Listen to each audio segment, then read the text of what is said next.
Shalom, selamat pagi saudara-saudara yang dikasihi Tuhan Yesus Kristus. Selamat berjumpa dalam renungan pada pagi hari ini. Saya ucapkan salam sejahtera buat saudara semua dimanapun saudara berada. Damai dan sukacita oleh Roh Kudus melimpah senantiasa dalam hati dan kehidupan saudara semua. Sebelum kita mendengarkan renungan firman Tuhan, mari kita siapkan hati dan berdoa. Bapa Surgawi, Bapa dalam nama Tuhan Yesus Kristus, Tuhan yang sungguh sangat baik, Allah yang kudus dan benar, kami bersyukur untuk penyertaan Tuhan dari malam hingga pagi ini. Terima kasih untuk nafas hidup dan berkat kebaikan yang Tuhan sudah limpahkan. Saat ini kami mau mendengarkan sabda firman-Mu. Jamah hati kami, berikan pengertian untuk memahami kehendak-Mu. Dalam nama Tuhan Yesus kami berdoa. Haleluya. Amin.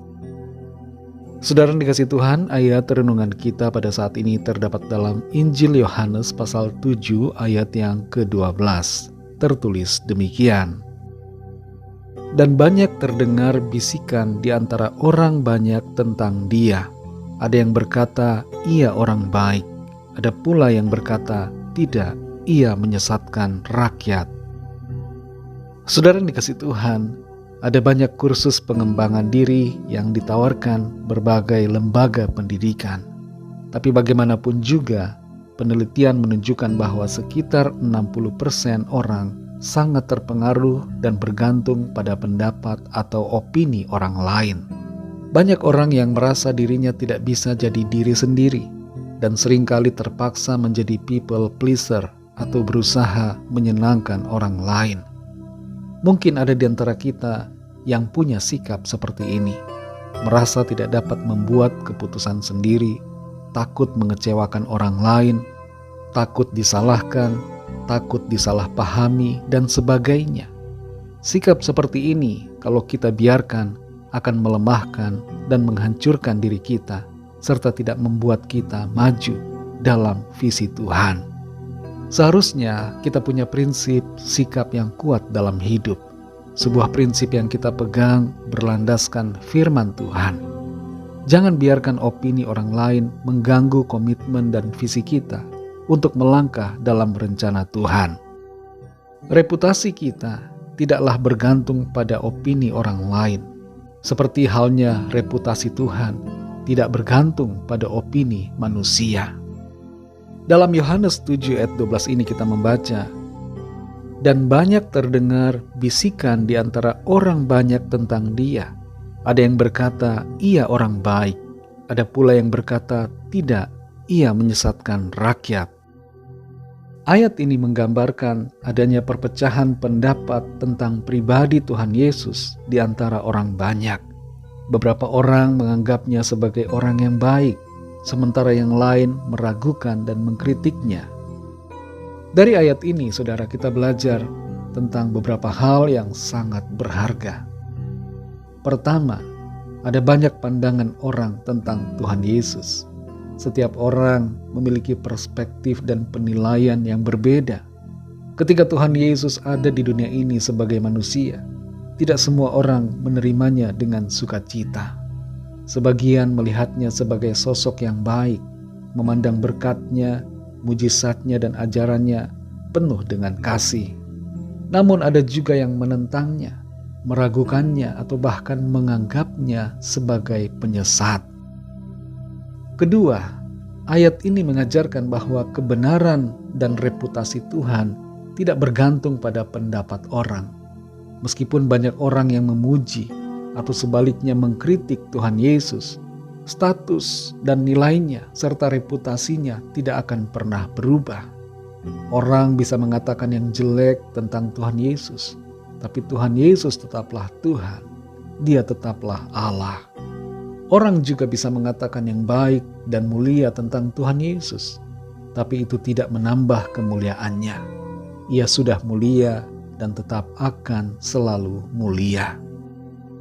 Yang ketiga, ayat ini mengajak kita untuk tidak mudah terpengaruh oleh opini orang lain. Terkadang kita mungkin merasa tergoda untuk mengikuti arus pendapat mayoritas untuk menilai Tuhan Yesus berdasarkan persepsi orang lain.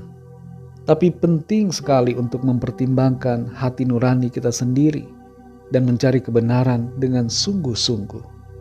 Kita hendaknya memiliki hubungan pribadi dengan Tuhan Yesus, mengenalnya dengan lebih erat agar pengenalan dan pandangan kita tentang Tuhan Yesus bukanlah disebabkan karena opini orang lain.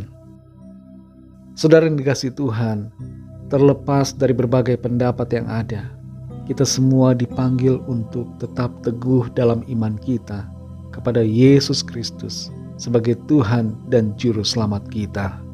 Hanya di dalam Tuhan Yesus kita akan menemukan kebenaran, sukacita, dan kehidupan yang penuh dengan makna dan kekal. Jangan biarkan iman kita tergantung pada pendapat atau opini orang lain. Mari miliki iman secara pribadi yang kuat dan sungguh di dalam Tuhan Yesus Kristus. Mari kita berdoa. Bapa Surgawi, Bapa dalam nama Tuhan Yesus Kristus, kami bersyukur untuk firman-Mu yang sudah kami dengar. Kami mengerti bahwa iman adalah hal yang pribadi, tidak tergantung pada opini orang lain. Karena itu kami tidak mau ikut-ikutan, tapi kami rindu memiliki pengenalan yang semakin dalam akan Tuhan. Kami rindu memiliki hubungan yang pribadi dengan-Mu. Kami rindu memiliki iman yang sejati kepada-Mu Tuhan Yesus.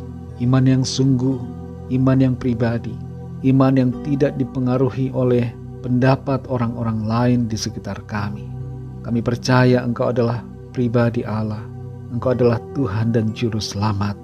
Kami bersyukur karena kasih karunia-Mu, karena pilihan-Mu atas kami. Ajar kami untuk selalu menghargai dan tidak menyia-nyiakan kasih karunia-Mu. Ajar kami untuk menghargai akan Engkau Tuhan Yesus. Terima kasih Tuhan. Berkatilah kami di sepanjang hari ini. Pimpin kami dengan kuasa-Mu ya Roh Kudus, agar hidup kami selalu sejalan dan selaras dengan apa yang menjadi kehendak Tuhan. Kami bawa kepadamu setiap pergumulan kami masing-masing secara pribadi, agar Tuhan melawat kami dan menyatakan kuasa mujizat-Mu bagi kami. Kami percaya ada kesembuhan, ada pemulihan, ada pertolongan, kelepasan, dan jalan keluar yang ajaib yang Tuhan nyatakan dalam hidup kami. Terima kasih Tuhan. Dalam nama-Mu yang kudus, nama Tuhan Yesus Kristus, kami sudah berdoa dan mengucap syukur. Haleluya. Mari sama-sama kita berdoa, doa Bapa kami. Bapa kami yang di sorga, dikuduskanlah nama-Mu, datanglah kerajaan-Mu, jadilah kehendak-Mu di bumi seperti di sorga. Berikanlah kami pada hari ini makanan kami yang secukupnya, dan ampunilah kami akan kesalahan kami, seperti kami juga mengampuni orang yang bersalah kepada kami. Dan janganlah membawa kami ke dalam pencobaan, tetapi lepaskanlah kami daripada yang jahat. Karena Engkaulah yang punya kerajaan dan kuasa dan kemuliaan sampai selama-lamanya. Amin. Terimalah berkat Tuhan. Tuhan memberkati engkau dan melindungi engkau. Tuhan menyinari engkau dengan wajah-Nya dan memberikan kasih karunia. Tuhan menghadapkan wajah-Nya kepadamu dan memberikan damai sejahtera. Berkat anugerah dari Bapa Surgawi, cinta kasih karunia dari Tuhan Yesus Kristus, dalam persekutuan dan penghiburan Roh Kudus, menyertai kita semua sekarang ini dan sampai Maranatha, Tuhan Yesus datang kembali, dan bahkan sampai selama-lamanya. Dalam berkat nama Tuhan Yesus Kristus, haleluya, amin. Puji Tuhan, saudara yang dikasihi Tuhan, saya percaya firman Tuhan menjadi berkat dan kekuatan buat saudara semua, dan Roh Kudus akan menolong saudara untuk lebih lagi memahami kebenaran firman Tuhan. Tuhan Yesus memberkati saudara semua. Sampai jumpa dalam renungan yang berikutnya. Haleluya.